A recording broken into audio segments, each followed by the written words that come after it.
Nito nakaraang weekend pa idineklara ang pagpasok ng habagat o southwest monsoon sa bansa. Pero hindi pa otomatikong tag-ulan na. Ayon sa Pag-asa, masinsin ang ginagawa nilang pagsusuri sa datos bago gumawa ng deklarasyon. Narito po ang aking unang balita.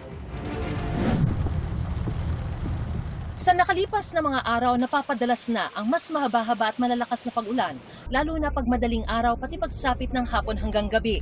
Ang tanong, simula na ba ng panahon ng tag-ulan? Sabi ng Pag-asa, hindi pa. May mga dapat munang matupad na criteria bago ito opisyal na ideklara na maaaring mangyari ngayong linggong ito o sa susunod na linggo. Kailangan magkaroon tayo ng 5 araw na sunod-sunod na pag-ulan. Ang magiging total at least umabot ng 25 millimeters ang total na pag-ulan in the span of 5 days. Dapat may 3 araw po tayong sunod-sunod na umulan talaga. So far, halos 3 pa lamang ang nakakamit ng criteria na yun. At least 50%, mga around 6 to 7 stations dapat ang mag-register na nakapagtala ng 5 consecutive days of rains na umabot ng 25 millimeter. Kabilang sa mga lugar na nakapagtala ng malalakas na ulan sa loob ng 5 araw ang Subic, Zambales, Puyo, Palawan at San Jose Occidental, Mindoro.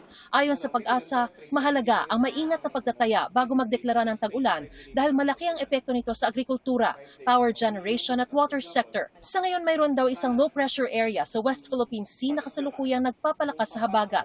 2 posibleng senaryo ang nakikita ng Pag-asa. Mananatili itong isang LPA na patuloy na magpapalakas sa habagat o lumakas ito bilang isang tropical depression at pumasok sa northwestern boundary ng Philippine Area of Responsibility. Pero hindi ito inaasahang magla-landfall sa Pilipinas at sa halip ay kikilos patungong Taiwan o timog na bahagi ng Japan. Gayunpaman, pinapayuhan ang publiko na mag-monitor ng mga abiso ng Pag-asa at magdala lagi ng payong o kapote. Ito ang unang balita. Mariz Umali, GMA News.